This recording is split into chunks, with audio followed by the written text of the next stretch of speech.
The Amish community is recognized for its uncomplicated way of life, deep religious conviction, and dedication to custom. However, beneath the serene picture painted by horse-drawn carriages and handcrafted quilts lies a reality where their lifestyle occasionally conflicts with contemporary legal standards. Although violating regulations isn't typically their goal, certain Amish groups end up contravening rules because of their firmly held beliefs and established cultural ways. The connection between the Amish and firearms could potentially astonish individuals who perceive these communities solely through a pacifist lens. Allow me to present a viewpoint quite distinct from the common perception of Amish country. While you certainly won't discover tactical equipment or sophisticated gun cabinets in these modest dwellings, what you might find stored away in numerous Amish homes is a dependable hunting rifle. Frequently, though, this is without the documentation mandated by current law. Now, one might question why a community celebrated for its peaceableness and simplicity would possess firearms at all.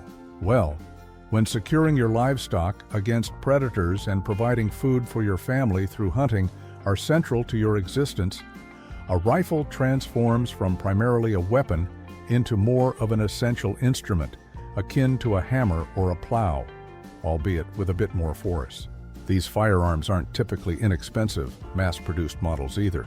The Amish generally invest in superior quality guns designed to be handed down through generations, affording them the same level of care they give all their meticulously selected belongings. However, this is where the situation becomes intriguing and, strictly speaking, unlawful. Many Amish gun owners bypass the entire registration procedure, considering it an unneeded involvement with governmental red tape. Their motivation isn't necessarily rebellion, it's more about adhering to the methods passed down from their grandfathers. Imagine it like utilizing a cherished family recipe instead of adhering to the cooking directions on a store-bought box, except this particular recipe could lead to significant legal trouble. A police investigation in rural Ohio during 2019 shed light on the prevalence of this practice. Authorities found that a considerable number of Amish families possessed unregistered firearms, many actively used for hunting. It's somewhat comparable to discovering that your quiet neighbor, who never exceeds the speed limit and consistently returns borrowed items, has been operating a vehicle without a license for years. Technically incorrect, yet not inherently menacing. The Amish stance on gun ownership mirrors their wider philosophy regarding government interference in their lives. They prefer to maintain a distance. They typically store their firearms in less conspicuous locations, handling them respectfully but also discreetly. It's similar to possessing a clandestine family heirloom, only this particular item could attract more than just judgmental glances from relatives. The legal hazards involved are not insignificant. Being found with an unregistered firearm can result in substantial fines and potentially criminal charges. Yet, for numerous Amish families, these potential consequences are overshadowed by their dedication to self-reliance and traditional customs. Besides, their reasoning often follows the line that if their great-grandfather didn't require official permission to own a rifle, why should they? This scenario underscores a captivating friction between modern regulatory frameworks and time-honored lifestyles. While the rest of society navigates triplicate forms and background check delays, these communities function based on a system of mutual trust and tradition that has served them effectively for generations. Admittedly, it may not align perfectly with the law, but it serves as a reminder that the precise wording of legal statutes doesn't always encompass the intricacies of diverse ways of living. Regarding keeping the government at a distance, firearms are not the sole area where the Amish choose their own path. In matters of health and medicine, they employ some rather unique and, at times, equally debatable methods. Let's just say their approach to wellness supplies looks considerably different from the average household's, and the FDA would likely withhold its endorsement. When contemplating medicine, your thoughts probably turn to physicians in white coats, antiseptic hospital environments, and those familiar orange prescription containers. Within Amish country, however, healthcare possesses a distinctly different character, quite literally.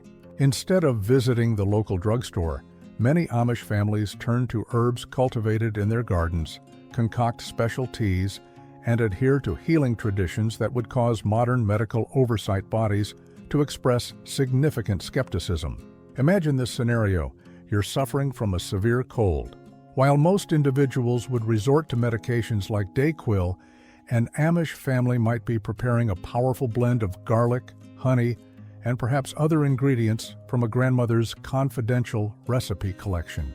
And remarkably, these traditional remedies sometimes yield excellent results, though convincing the FDA of their efficacy would be challenging. It's akin to operating a private pharmaceutical enterprise in your own backyard, but instead of scientists in lab coats, you rely on wisdom transmitted across generations. Yet, this is where the situation treads a fine line between custom and legality.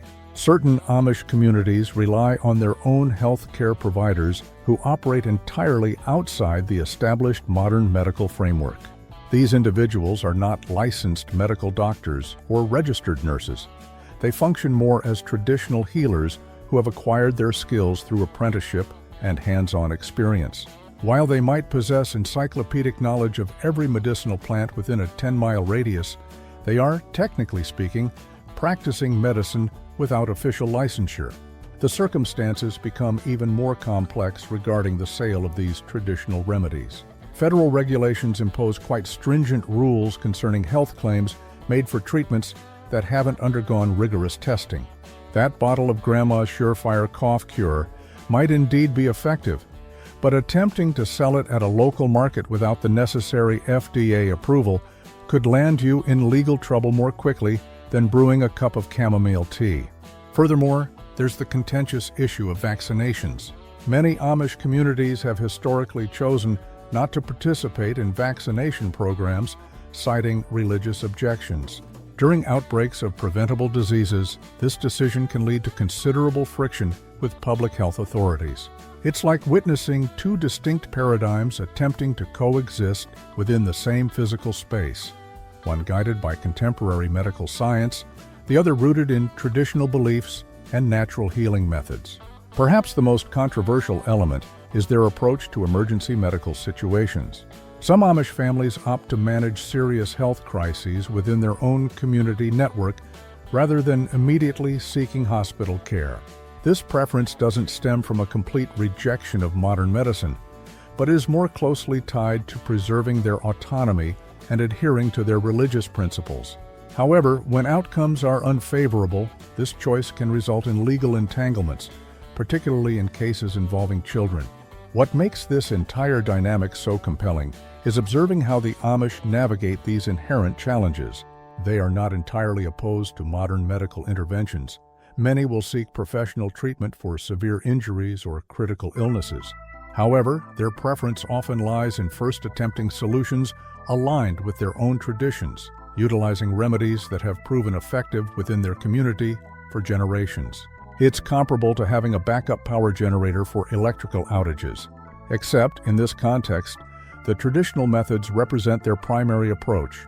The only product we'll ever promote on our channel is a book by Claude Davis, a veteran prepper about 126 superfoods and preservation methods from crisis times like the Great Depression and wartime that are impossible to find elsewhere. We decided to promote his book because we are the last generation able to share these techniques and superfoods to our children or grandchildren. It would be a shame to see this information about highly nutritious foods and preservation methods to survive crises disappear. You can also find a book about herbal remedies from Nicole Apelian on their store. If you're watching this on TV, you can look up our channel Frugal Solutions on your phone or tablet and find the books by clicking the link in our channel description or any other video description. The legal risks are substantial, however. From distributing unregistered herbal concoctions to providing unlicensed healthcare services, these traditional practices operate within a legal gray zone that carries the potential for fines or more severe penalties. Nevertheless, for many Amish individuals, the perceived benefits of upholding their traditional approach to healing and healthcare outweigh these risks. And speaking of traditional activities that attract legal scrutiny, wait until you learn about some of the concoctions being brewed in certain Amish barns. Let's just say their beverage offerings might possess a bit more potency than the herbal teas previously discussed.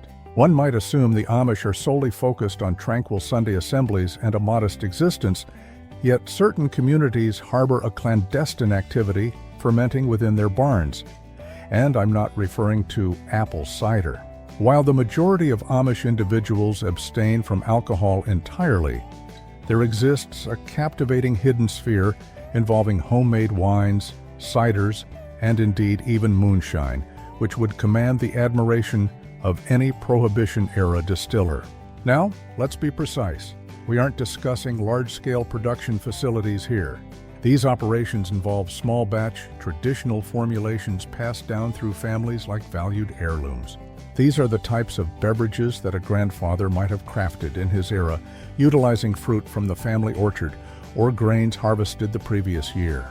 It represents craft brewing in its most genuine form, although regrettably, also in its most legally prohibited state. The situation gained significant attention in 2020 when law enforcement in rural Ohio uncovered what could be described as an Amish clandestine bar scenario. Several families were discovered producing and distributing homemade moonshine to adjacent communities. It wasn't precisely a vast criminal syndicate. Rather, it resembled a neighborly service that happened to be entirely unlicensed and, consequently, illegal. Consider it a kind of farmer's market, dealing in forbidden goods, if you understand my meaning. What renders this entire circumstance particularly noteworthy is the underlying motivation. For the majority of Amish brewers, the objective isn't generating rapid profit or establishing some underground liquor empire. It centers on preserving traditions and, in certain instances, supplying beverages for religious observances. These individuals aren't typical bootleggers. They are more akin to inadvertent lawbreakers perpetuating practices that were entirely commonplace before the advent of modern licensing requirements. The production process itself is quite remarkable, even if it falls outside legal bounds. Employing traditional techniques and equipment that might evoke envy in a contemporary craft brewer, these Amish families create beverages that some assert can compete with commercial counterparts. Naturally, without standardized testing and regulatory oversight, sampling these homespun brews involves considerable risk. It's somewhat like engaging in Russian roulette with your palate. Although the Amish reputation for quality craftsmanship generally extends to their moonshine as well. The legal repercussions for being apprehended are not merely minor penalties either. We're talking about potentially substantial fines and possible imprisonment for manufacturing and selling alcohol without the requisite licenses. However, within closely knit Amish communities, where traditional customs frequently take precedence over modern statutes, these risks are sometimes perceived as simply an inherent aspect of sustaining their distinct way of life. What's especially intriguing is how these operations manage to remain concealed within communities where personal affairs are widely known. Keeping a moonshine still a secret under such circumstances is quite an accomplishment. It's like participating in a community-wide endeavor of "don't inform the English." Incidentally, that's the term the Amish use for non-Amish individuals. The entire system functions on principles of trust, discretion, and likely more than a few strategically timed barn door closings just as outsiders approach. And concerning matters concealed behind barn doors, you might be astonished by what else certain Amish communities keep hidden from view. Have you ever pondered how those meticulously handmade furniture items reach markets located 50 miles away? Let's just say some Amish individuals don't always utilize the horse and buggy in the manner one might expect. Let's discuss those emblematic horse-drawn buggies, symbols that seem to perfectly encapsulate the Amish lifestyle. While the majority of us contend with license plate renewals and vehicle registration fees, the Amish proceed along country lanes, clip-clopping in conveyances that technically require neither. Yet, this traditional mode of transport is generating some unexpectedly contemporary issues. Here's the situation concerning those quaint buggies. they are presenting a significant challenge for local authorities, and not merely due to slowing down traffic flow on active roadways. The steel rims on their wheels and the impact of horses' hooves are tangibly damaging public roads, resulting in repair costs amounting to thousands of dollars. It's analogous to having a house guest who consistently refuses to use drink coasters. Certainly they are adhering to their principles, but someone must address the resulting marks on the furniture. The Amish regard their buggies as indispensable tools rather than as vehicles subject to governmental regulation. Their reasoning is straightforward.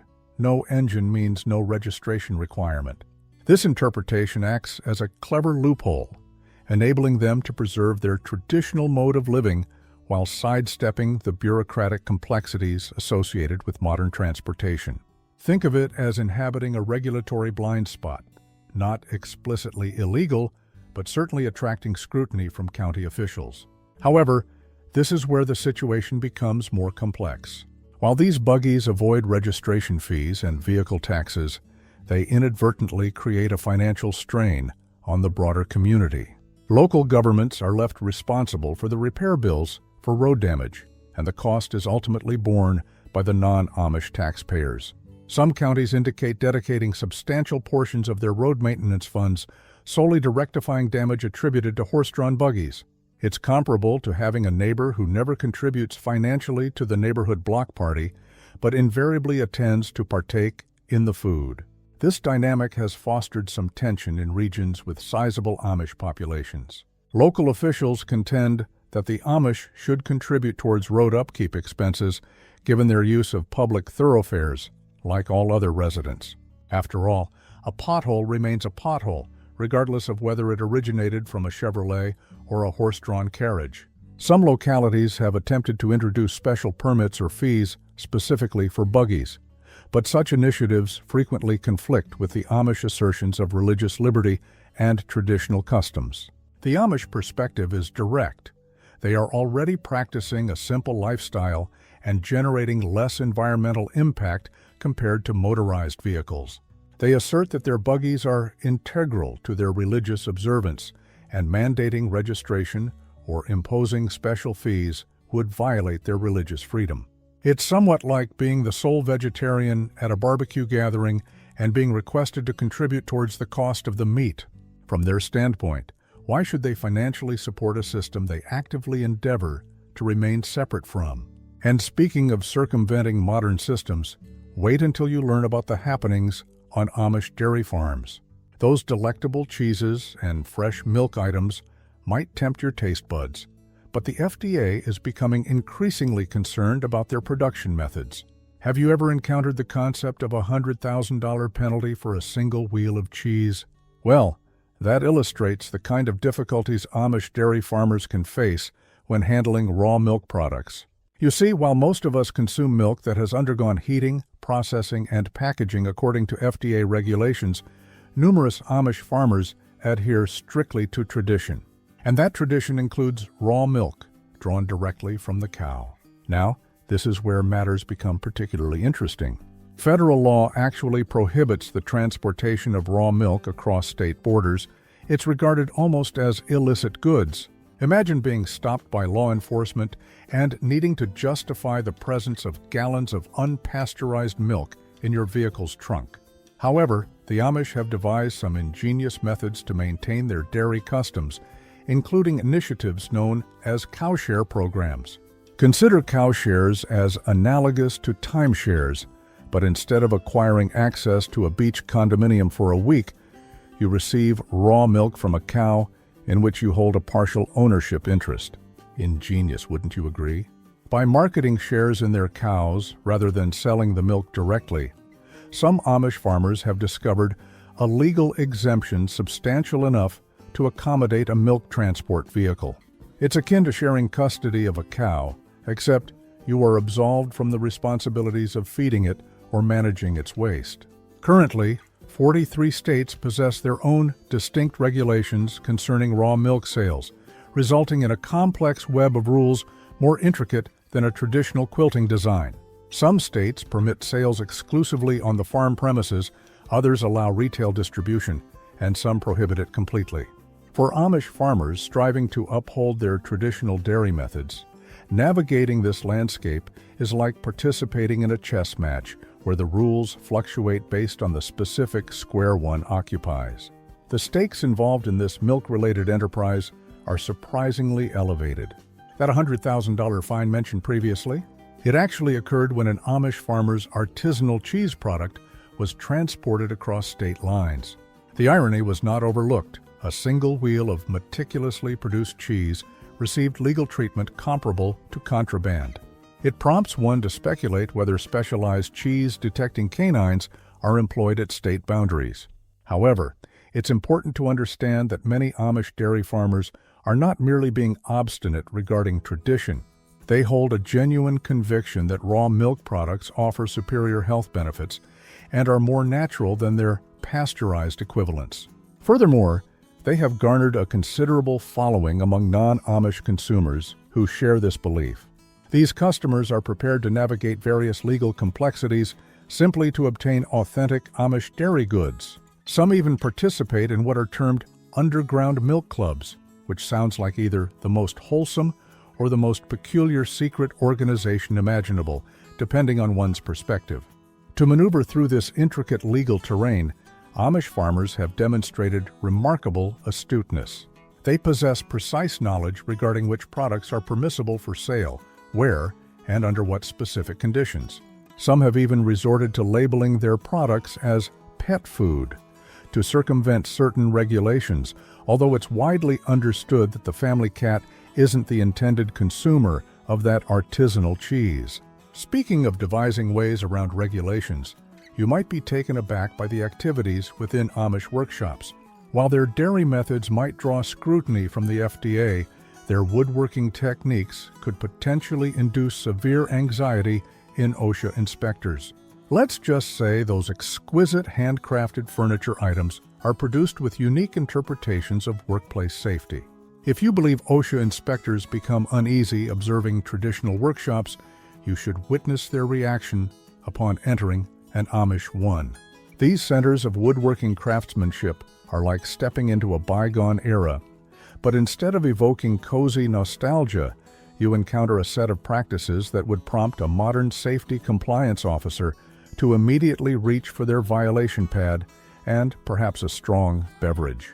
Envision this: highly skilled artisans operating modified power tools, conspicuously lacking safety guards, within a training framework that seems to challenge child labor regulations. These workshops are the origin point for those stunning, handcrafted furniture pieces, but they are also environments where contemporary safety protocols seem non-existent. It resembles a haven for workplace safety nonconformists, except the participants are typically attired in suspenders and straw hats. The power tools utilized are remarkable in themselves. Given that many Amish communities abstain from using electricity supplied by the public grid, they have developed innovative solutions for their equipment needs.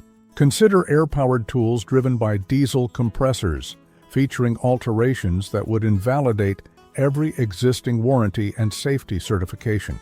It's comparable to the hot rod culture within the automotive world, but instead of enhancing cars, they are customizing equipment like table saws. However, the truly compelling aspect lies in the apprenticeship system prevalent in Amish workshops. It is customary for young teenagers to acquire the trade by working directly alongside seasoned craftsmen. While this traditional approach has cultivated generations of proficient woodworkers, it also directly contravenes nearly every child labor law currently in effect. It represents a convergence of vocational training, tradition, and perhaps a hopeful sentiment that Labor Department officials won't conduct an unexpected visit. Reliable statistics concerning workshop accidents within these communities are scarce, primarily because such incidents are typically managed internally. When accidents occur, they are frequently addressed through community support mechanisms rather than formal workers' compensation procedures. It functions like an informal insurance network where compensation is provided through gestures like delivering casseroles and collective assistance in tasks like barn raising instead of through monthly financial payments. Some Amish workshops have encountered temporary closures following inspections that uncovered their operational methods. Yet, here's the intriguing part. They often resume operations, frequently with only minimal adjustments. The Amish perceive these regulations as impediments to preserving their traditional lifestyle and transmitting essential skills to subsequent generations. For them, the potential danger of operating a saw without modern safety enhancements is less worrisome than the prospect of forfeiting their cultural heritage. This entire situation presents a fascinating predicament. These workshops manufacture some of the finest quality furniture available, crafted by artisans who began learning their trade at an age when they could barely wield a hammer. However, they achieve this using methods that contemporary safety standards deem hazardous. It forces a choice, essentially, between safeguarding a traditional craft and adhering to modern safety mandates, and the Amish have evidently made their decision. What adds another layer of fascination is how these workshops sustain their business operations despite their non-adherence to regulations. Through a blend of exceptional product quality, strong word-of-mouth endorsements, and occasionally maintaining a low profile, they have devised strategies to perpetuate their traditional practices while successfully marketing their goods to the modern consumer base. It's akin to operating a thriving restaurant that disregards health regulations, except their offerings consist of heirloom-quality furniture rather than prepared food. From unregistered firearms to traditional workshops, the Amish way of life frequently seems to operate adjacent to, rather than strictly within, modern regulations. What is truly captivating is not merely which rules they circumvent, but rather how they have successfully sustained their traditions in the process. Whether employing clever strategies like cow-share programs or steadfastly maintaining traditional craftsmanship techniques, these communities have discovered methods to keep their cultural practices vibrant, even when those practices do not perfectly align with contemporary legal frameworks.